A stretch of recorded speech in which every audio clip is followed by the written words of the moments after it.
মায়ের আশীর্বাদ নিয়ে শুরু করছি আজকের গল্প। স্বাগতম লেসবিয়ান প্রেমের ইউটিউব চ্যানেলে আপনাদের। ভুল পথে পেলাম তোমায়, লেখিকা মুন দত্ত, কণ্ঠে পিবি, পার্ট 1। ভুল পথে পেলাম তোমায় সমপ্রেমী গল্প। ভুল পথের শুরু, নতুন কারো আগমনের গন্ধ। সারা দিনটা অদ্ভুত রকমের ভারী গিয়েছিল ইরার। ক্লাসগুলো শেষ হচ্ছিল বিকেল 4টেই, কিন্তু মনটা যেন কিছুতেই ঠিকমতো লাগছিল না। সহপাঠীরা সবাই ক্যাম্পাসে জমিয়ে আড্ডা দিচ্ছিল, কেউ ক্যান্টিনে, কেউ গাছতলায় দাঁড়িয়ে, কেউ সিগারেট হাতে হাসাহাসি করছিল। কিন্তু ইরা সবসময় এদের ভিড়ে নিজেকে বেমানান মনে করে। তার চোখে ভিড় মানের শব্দ, চাপ আর নিজের ভেতরের অস্থিরতা। তাই অনেকটা নিস্তব্ধে আর কারো দৃষ্টি এড়িয়ে কলেজের দিয়ে বেরিয়ে এলো সে। আকাশ তখনও হালকা নীল, নভেম্বরের বিকেল, হাওয়ার মধ্যে শীতের খুব অল্প গন্ধ। ইরা হাঁটছিল ধীরে, সে কোথাও পৌঁছানোর তাড়া নেই, আবার ঠিক পৌঁছানোর জায়গাটাও নেই।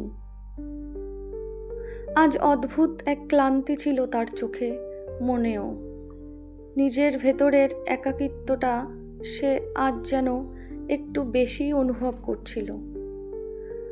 কলেজের সামনে থেকে সাধারণত যে বড় রাস্তাটা ধরে বাস ধরে বাড়ি যায়, সেই রাস্তা ধরে এগোনোর আগেই হঠাৎ তার মনে হলো, আজ একটু অন্য রাস্তা দিয়ে গেলে কেমন হয়।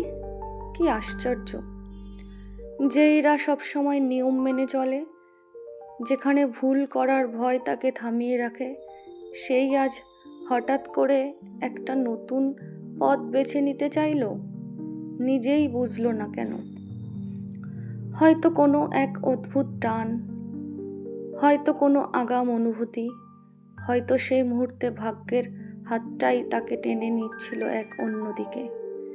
ইরা মোবাইলটা বের করে দেখলো ম্যাপে একটা শর্টকাট দেখাচ্ছে। রাস্তাটা সোজা নয়, একটা সরু গলি দিয়ে ঢুকে পাশের বড় রাস্তায় বের হওয়া যায়। এরা একটু দ্বিধায় পড়ল। গলি, হাঁটা পথ একই, তারপরও কেন যেন মনে হলো আজ কিছু নতুন হতে পারে। আজ সে একটু নিজের বাইরে বেরোতে চায়। গলিটার সামনে দাঁড়িয়েই সে থমকে গেল। আলো অল্প, দুপাশে পুরনো বাড়ির দেওয়াল, জানলা দিয়ে শীতের হাওয়া পর্দা উঠছে।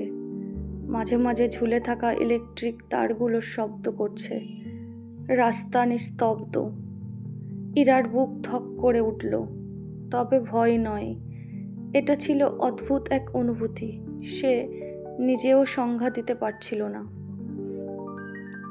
হঠাৎ মনে হলো যেন কেউ ওকে ডাকছে। কেউ নেই, তবুও মনে হলো ওর জন্য কেউ অপেক্ষা করছে। এই গলির ভেতরে কোথাও। ইরা গভীর নিঃশ্বাস নিল, ধীরে পা বাড়ালো। গলির ভেতর যতই ঢুকছিল আলো তত কমছিল।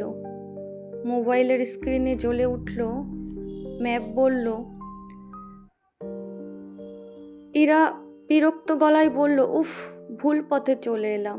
ঠিক তখনই একটা কণ্ঠ, একটা মিষ্টি, উচ্ছল, চঞ্চল, আলো ভরা কণ্ঠ পেছন থেকে ভেসে এলো, এই যে, তুমি কি পথ হারিয়েছ? ইরা ঘুরে দাঁড়ালো, চোখ বিস্ময়ে বড় হয়ে গেল। সামনে দাঁড়িয়ে ছিল এক মেয়ে, চুল ভেজা, হয়তো একটু আগেই বৃষ্টি বা জল পড়েছে। চোখ দুটো গভীর, যেন ভেতরে আর একটা আলো লুকিয়ে আছে। গাল ভরা হাসি, যা দেখে মনে হয় অন্ধকার গলিও উজ্জ্বল হয়ে যাবে। সেই মেয়ে বলল, আমি মায়া। তুমি এখানে নতুন? ইরা কথা হারিয়ে ফেলল। এই মেয়ে কে? এত হাসছে কেন? এত সহজে কথা বলছে কেন? আসলে আমি ভুল পথে এসে পড়েছি। ইরা আসতে বলল। একটু লজ্জা পেয়ে মায়া হেসে উঠল। সেই হাসি ছিল স্বাভাবিক, খাঁটি, হৃদয় ভালো করা হাসি। যেন সে সারা জীবন এই রকমের অচেনা মেয়েদের ভুল পথ থেকে তুলে এনে সঠিক পথ দেখিয়ে দিয়েছে। ভুল পথে আসলে ঠিক মানুষকেই পাওয়া যায় কখনো কখনো। মায়া কথাটা এমন সহজে বলল যেন কথার মাঝেই একটা লুকোনো মান আছে।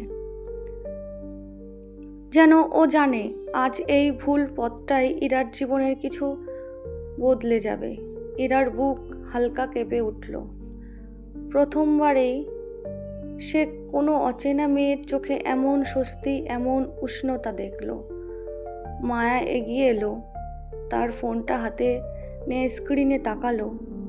আচ্ছা, এই গলি দিয়ে আসলে শর্টকাট হয় ঠিকই, কিন্তু তুমি ভুল মোড় ধরেছ। আমি দেখিয়ে দিচ্ছি, চলো। ইরার মাথা একটু ঘুরে গেল। কেউ কখনো ওর প্রতি এত সহজে যত্ন দেখায়নি, ওকে দেখে এত সহজে হাসেনি, এভাবে দেখেনি।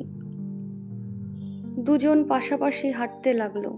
মায়া সামনে পথ দেখাচ্ছে, ইরা তার পেছনে হাঁটছে। মাঝে মধ্যে মায়া পিছনে তাকিয়ে হাসছে, আর ইরার হৃদয় লাফিয়ে উঠছে। ইরা জানতো না এমন একটা অচেনা মেয়ের হাসি তাকে এত কিভাবে টানছে। হঠাৎ হাওয়া বইল, মাথার চুল উড়ে এসে ইরার গালে লাগলো। নরম ভেজা গন্ধ।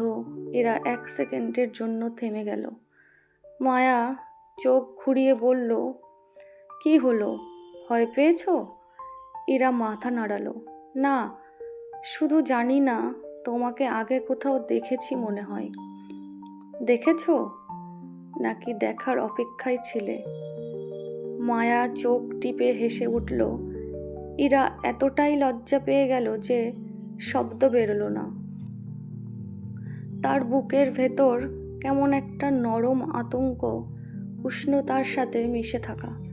হাঁটতে হাঁটতে দুজনে গলি থেকে বড় রাস্তায় এসে পড়ল। রাস্তায় আলো, মানুষ, গাড়ির শব্দ সবই ফিরে এলো। কিন্তু ইরার ভেতরের পৃথিবী বদলে গেছে। মায়া বলল, এই যে এখন থেকে বাস পাবে, এখান থেকেই। ইরা নিঃশব্দে মাথা নাড়ল, যেন বলতে চাইছে, আর একটু থাকো, আর কিছু বলো, এভাবে হাসো। অচেনা মেয়ের কাছে এমন টান সে আগে কখনো অনুভব করেনি। মায়া হঠাৎ বলল, শোনো ইরা, কাল যদি তোমার সময় থাকে তবে এই গলির মাথায় একটু দাঁড়াবে। আমি আসবো, তোমাকে একটা জিনিস দেখাতে চাই। ইরার মন কেঁপে উঠল। কাল আবার দেখা? সে কিছু না বলতেই মায়া বলল, তুমি অবশ্যই আসবে, আমি জানি। এই বলে মায়া হাঁটতে শুরু করলো। কিছু দূর গিয়ে পিছন ফিরে তাকালো। এবার তার চোখে একবার যে দৃষ্টিটা দেখা গেল, ইরা বুঝল এই ভুল পথটা রাস্তার ভুল নয়, এটা তার জীবনের নতুন অধ্যায়ের দরজা খুলে দিয়েছে। মায়া চলে গেল। ইরা স্থির দাঁড়িয়ে রইল। হাওয়ায় আবার মায়ার ভেজা চুলের গন্ধ ভেসে এলো। নাকি সেটা তার নিজের কল্পনা? বাস স্ট্যান্ডে যেতে যেতে ইরার মনে শুধু একটাই কথা ঘুরছিল, আমি কি তাকে আবার দেখতে যাব? যেন উত্তরটা সে জানেই, যেন হৃদয় অনেক আগেই সিদ্ধান্ত নিয়ে ফেলেছে। এই ভুল পথে আসা, এই অচেনা মেয়ে, এই হাসি, এই অদ্ভুত টান, সব কিছুই যেন বলে দিচ্ছিল এটা শুধু পথ হারিয়ে ফেলা নয়, এটা কারো জীবনে ঢুকে পড়া, এবং হয়তো তার নিজেরই জীবনে কেউ না জানিয়ে বদলে দিতে এসেছে।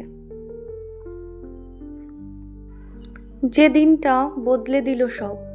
সারা রাত ঠিকঠাক ঘুম হলো না ইরার। ঘুমোতে গেলেই সেই গলির দৃশ্য ভেসে উঠছিল। জ্বলে থাকা পিলার লাইট, ধুলো পড়া পথ আর মায়ার সেই হাসি। কান থেকে সেই কথাগুলো সরছিল না। ভুল পথে আসলে ঠিক মানুষকেই পাওয়া যায়, ইরা শুয়ে শুয়ে ভাবছিল। কি অদ্ভুত, একজন অচেনা মেয়ের সঙ্গে মাত্র কয়েক মিনিট কথা বলেই সে যেন একটা বদলে গেল। এটা কি সম্ভব? এর আগে কত মানুষকে দেখেছে, কেউ তো এমন অনুভূতি দেখায়নি। কেন যেন মনে হচ্ছিল মায়ার সঙ্গে দেখা হওয়া কোনো দৈব ঘটনা নয়, এটা যেন কিছু একটা শুরু। রাত তখন 3টে। ইরা বিছানায় উঠে বসল। হাসছে নিজের উপর, আবার ভয়ও পাচ্ছে। নিজের বুকের ভেতর কেমন একটা হালকা ধরফরানি ছিল। এটা উত্তেজনা নাকি ভয়, সে বুঝতে পারছিল না। মোবাইল হাতে নিয়ে মায়ার নামে সার্চ করার চেষ্টা করলো। মায়া টাইপ করতেই থেমে গেল। কি করবে? কে জানে মেয়েটার পুরো নাম কি? কে জানে সে সত্যি কাল আসবে কিনা? ইরা নিজের পায়ে পা জড়িয়ে শুয়ে পড়ল। কিন্তু একটা জিনিস একদম স্পষ্ট, কাল সে অবশ্যই গলিতে যাবে। পরের দিন সেই গলি, বিকেল 3:15। ইরা আজ কলেজ থেকে আগেই বেরিয়ে এসেছে। হঠাৎ যেন সবকিছু খুব দ্রুত ঘটেছে। রাস্তা দিয়ে হাঁটতে হাঁটতে তার মনে হচ্ছিল আজ যেন বুকের ভেতরের একটা পাখি ডানা ঝাপটাচ্ছে। গলির সামনে এসে দাঁড়াতেই শরীরটা কেমন শিউরে উঠল। একটা ঠান্ডা বাতাস বইল গলি থেকে। মনে হলো মায়া এই বাতাসেই লুকিয়ে আছে। কিন্তু দুপাশে তাকিয়ে দেখলো কেউ নেই। 10 মিনিট, 15 মিনিট, 20 মিনিট, মায়া আসছে না। ইরার হাত কাঁপতে লাগলো। মনে হলো সে হয়তো বোকা, একটা অচেনা মেয়ের কথা বিশ্বাস করে গলির মাথায় দাঁড়িয়ে আছে। এটা কোনো সিনেমা নয়, এটা বাস্তব। বাস্তবে কেউ কথা দিয়ে কথা রাখে না। ঠিক তখনই এত আগেই এসে দাঁড়িয়ে আছে যে সেই কণ্ঠ, সেই উষ্ণ নরম চঞ্চল কণ্ঠস্বর। ইরা ঘুরে দাঁড়ালো। মায়া দাঁড়িয়ে আছে, চুল খোলা, চোখের নিচে অল্প ক্লান্তি, কিন্তু হাসিটা আগের থেকে বেশি উজ্জ্বল। মায়ার ডান হাতে একটা ব্যান্ডেজ। ইরা শিউরে উঠল। তোমার হাত? ওহ না, এটা কিছু না, নিজেই পড়ে গিয়েছিলাম। মায়া বলল খুব সহজভাবে, কিন্তু ইরা চোখ সরাতে পারল না সেই ব্যান্ডেজ থেকে। কেউ পড়ে গেলে এমন ক্ষত হয় না, কেউ সেটা এভাবে লুকিয়েও যায় না। ইরা বুঝলো মায়ার জীবনে কিছু আছে, কিছু অন্ধকার, কিছু ব্যথা, যা সে হাসির আড়ালে লুকিয়ে রাখে। মায়া হঠাৎ বলে উঠল, চলো, তোমাকে কিছু দেখাতে চাই। ইরা কোনো প্রশ্ন করল না। কেন জানি না, মায়াকে অন্ধভাবে বিশ্বাস করতে ইচ্ছে হয়। গলির ভেতরের সেই জায়গা। মায়া ইরাকে নিয়ে গলির অনেক ভেতরে গেল, যেখানে আলো কম, লোক কম, শব্দ কম। এক সময় একটা পুরনো ছাদে ওঠার সিঁড়ি দেখালো। সিঁড়িগুলো ভাঙাচোরা, হাতে ধরা রেলিংটাও মরচে পড়া। ইরা একটু ভয় পেল। এখানে উঠবো? মায়া তার হাত ধরে বলল, ভয় পেও না, আমি আছি। এই প্রথম মায়া ইরার হাত ধরল। ইরার বুকের ভেতর কেমন একটা ঝড় বইল। হাতটা ছোট্ট কিন্তু নরম, চাপটা হালকা কিন্তু তীব্র উষ্ণতা ভরা। তার হাত দুজনের মধ্যে ঠিক আগের মতো সময়কে থামিয়ে দিল। ইরার মনে হলো এই হাত সে ছেড়ে দিতে পারবে না। ছাদে উঠে দুজনেই দাঁড়াতেই আকাশ পুরো উন্মুক্ত, রোদ নরম, বাতাস হালকা, দূরে শহরের শব্দ, কিন্তু এখানে শান্তি। মায়া বলল, এই জায়গা আমি লুকিয়ে রেখেছি, কেউ জানে না, শুধু তুমি। ইরা অবাক, কেন তাকে দেখালো? এত দ্রুত কেন বিশ্বাস করলো? মায়া পাশের দেওয়ালে বসে পা দোলাতে দোলাতে বলল, তুমি জানো ইরা, তুমি প্রথম যাকে দেখে আমার মনে হলো এই মেয়ে আমাকে বোঝে। ইরা চমকে তাকালো, আমি? কিন্তু আমার তো, হ্যাঁ অচেনা, কিন্তু অচেনা বলেই তো নিজের সত্য কথা বলা সহজ হয়। ইরা বুঝতে পারছিল না কথাগুলো এত মায়াবী কেন। মায়া যেন তাকে ভেদ করে ভেতরটা দেখতে পাচ্ছে। হঠাৎ মায়া খুব শান্ত গলায় বলল, তোমার চোখে একটা দুঃখ আছে, খুব নরম, খুব লুকানো। ইরা কেঁপে উঠল, কেউ এতদিনে এটা কখনো বলেনি। মায়া কাছে এগিয়ে এলো, আঙুল দিয়ে ইরার চোখের নিচে আলতো স্পর্শ করল। ইরা নিঃশ্বাস আটকে ফেলল। দুঃখকে লুকিও না, যে লুকায় সে এক সময় ভেঙে পড়ে। ইরা আর সহ্য করতে পারল না, চোখ ভিজে উঠল। মায়া তার মাথায় হাত রেখে কাছে টেনে নিল। এই স্পর্শ একটা কি বন্ধুত্ব, নাকি এর বাইরে কিছু? ইরার চোখ বন্ধ হয়ে এলো। মায়ার গায়ের গন্ধ নরম, ভেজা, হালকা মিষ্টি, ইরাকে পাগল করে দিচ্ছিল। মায়া খুব আস্তে বলল, তুমি যদি কখনো চাও, আমি তোমার জন্য আছি। ইরা ফিস ফিস করে বলল, তুমি তুমি কেন? এত ভালোবাসা আমার সাথে? মায়া এক সেকেন্ড থামলো, হাসলো না, চোখ সরালো না, ধীরে ধীরে বলল, কারণ তুমি আমার ভুল পথে পাওয়া ঠিক মানুষ। ইরার পুরো শরীর শিউরে উঠল। এটাই সেই কথা যা তার মনকে পুরো উল্টে দিল। হঠাৎ মায়া উঠে দাঁড়ালো, রেলিং ধরে রাখলো। চুলে বাতাস লেগে হালকা উঠছিল। সে পিছনে ফিরে বলল, ইরা, আমার জীবন খুব সহজ নয়। তুমি যদি একদিন সত্যিটা জানো, হয়তো ভয় পাবে।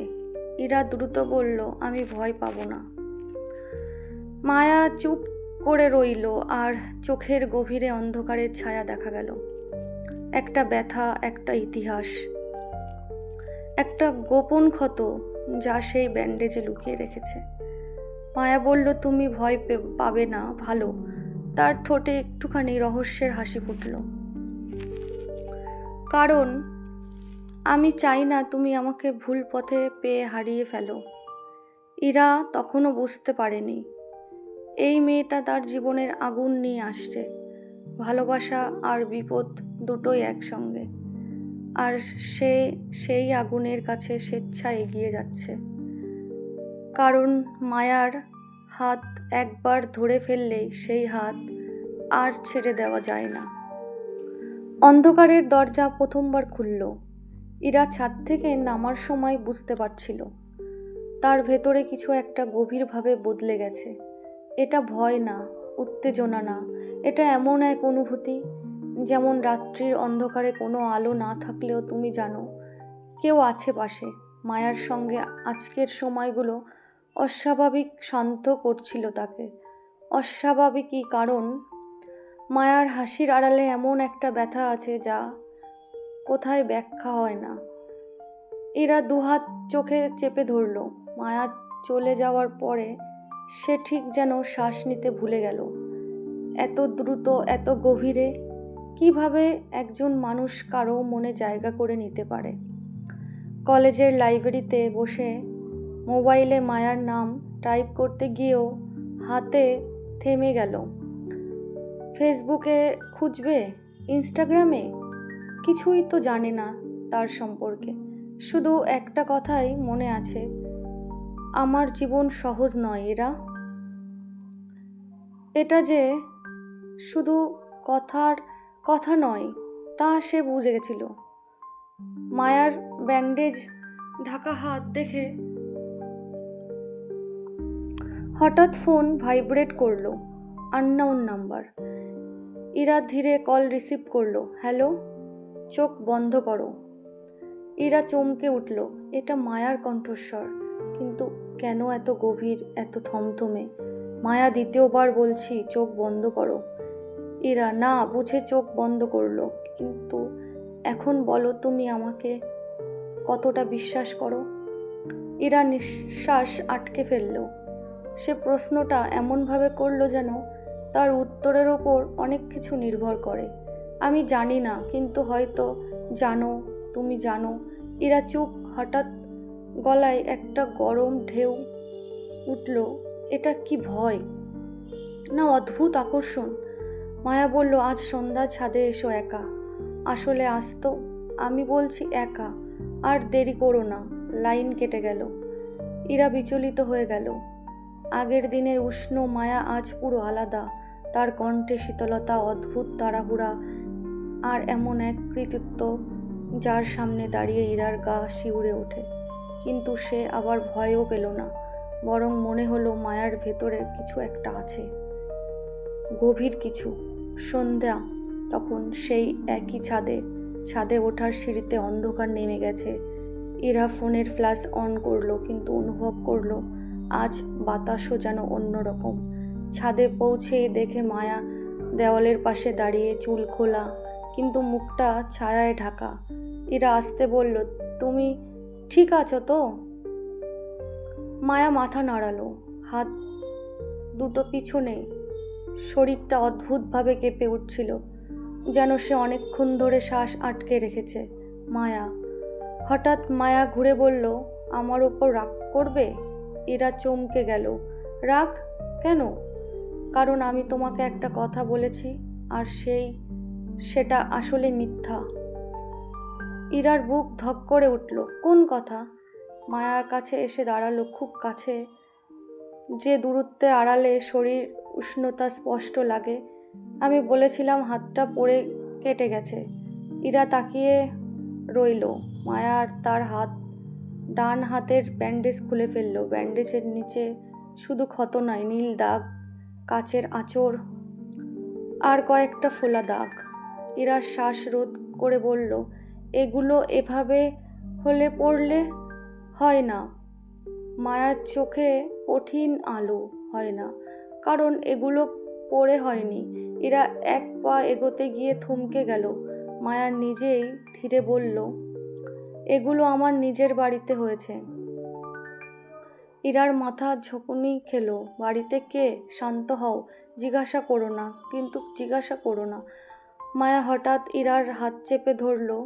কথাটা খুব নিঃশ্বাস আটকে বলল, ইরা, তুমি যদি জানতে আমার জীবনে কি চলছে, তুমি আমার কাছে আসতে না। ইরার চোখ ভিজে উঠল। তুমি আমাকে দূরে ঠেলে দিতে চাইছো, আমি বাধ্য। এই শব্দটা ছুরির মতো বিধল। ইরা হাত ছাড়িয়ে নিতে চাইল, কিন্তু মায়া আরও শক্ত করে ধরে বলল, মায়া, তুমি আমাকে ভয় দেখাচ্ছ। আমি চাই তুমি ভয় পাও। মায়ার কণ্ঠ খুব কঠিন, খুব তীক্ষ্ণ। এটা আগের সেই মায়া নয়, এটা যেন অন্য কেউ। তুমি আমাকে যতটা কাছে টানছো, ততটাই বিপদে পড়বে। ইরা কাঁপতে কাঁপতে বলল, আমি কিছুই বুঝতে পারছি না। মায়া দুই হাত দিয়ে তার মুখ ছুঁয়ে বলল, এই কারণেই তোমাকে বলতে চাই না। তুমি বিশ্বাস করলে তুমি আমার কাঁধে একটা দায়িত্ব হয়ে যাবে। ইরার চোখে অশ্রু। কিন্তু আমি তোমার দায়িত্ব হতে চাই না। আমি শুধু জানতে চাই তুমি ঠিক আছো কি না। মায়ার ঠোঁট কাঁপল। সে ফিস ফিস করে বলল, আমি ঠিকই নেই। ইরা এগিয়ে এসে তার হাত ধরল। তাহলে আমাকে দূরে কেন ঠেলে দিচ্ছ? মায়ার চোখের কোণে পানি জমে উঠল, কিন্তু সে যেন সেটা পড়তে দিল না। তার চোখের কঠিন রেখা আবার ফিরে গেল। কারণ তুমি ভালো, আর আমার জীবনে যারা ভালো থাকে তারা শেষ পর্যন্ত কষ্ট পায়। এরা বলল, তুমি ভাবছো তুমি আমাকে কষ্ট দেবে? মায়া মাথা নেড়ে বলল, আমি না, আমার জীবন দেবে। হঠাৎ ছাদের ওপর কোথাও একটা শব্দ হলো। ধাতব কিছু পড়ে যাবার শব্দ। ইরা চমকে উঠে মায়ার মুহূর্তে তার সামনে ঢেকে দাঁড়ালো, যেন কেউ আক্রমণ করতে এসেছে। ইরা স্তব্ধ। মায়ার গলায় খুব আস্তে বলল, তুমি আজই বাড়ি চলে যাও, আর কাল থেকে তুমি এখানে আসবে না। ইরা তীব্র কণ্ঠে বলল, আমি আসব, তুমি যতই না বলো। মায়া চোখ বড় করলো।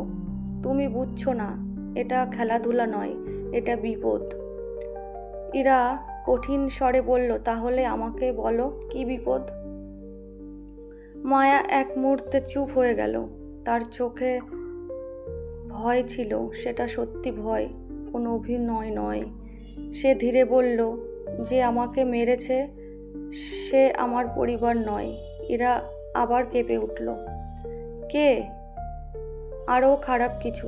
মায়া ইরার দুই গাল ধরে ফিসফিস করে বলল, তুমি আমার কাছে এসেছো ভুল পথে, কিন্তু আমি চাই না এটা তোমার শেষ পথ হয়ে যাক।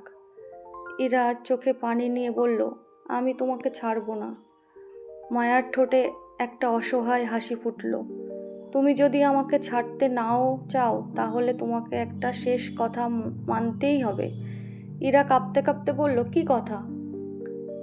মায়া ইরার কানে খুব কাছে এসে বলল, রাত নামলে আমার ওপর বিশ্বাস ভেঙে যাবে।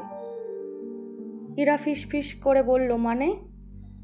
মায়া চোখ নামিয়ে বলল, মানে রাত আমি অন্যরকমই হয়ে যাই। ইরা থমকে গেল।